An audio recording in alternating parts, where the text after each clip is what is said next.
If you're gluten-free or keto and your baking comes out crumbly, or you need to have some help to thicken up your soups or sauces or salad dressings or gravies, this is what you're missing.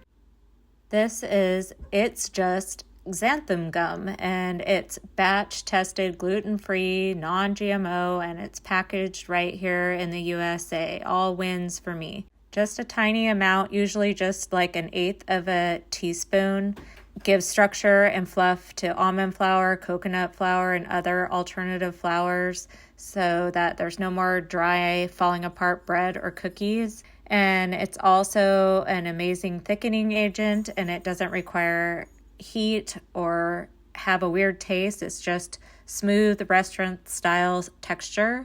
I love that it's keto friendly, vegan, plant-based, and has 0 net carbs. It's perfect if you're watching ingredients or following a special diet. If you cook or bake gluten-free, this belongs in your kitchen. And bonus, you can even use it in DIY cosmetics like lotions, creams, or natural personal care products.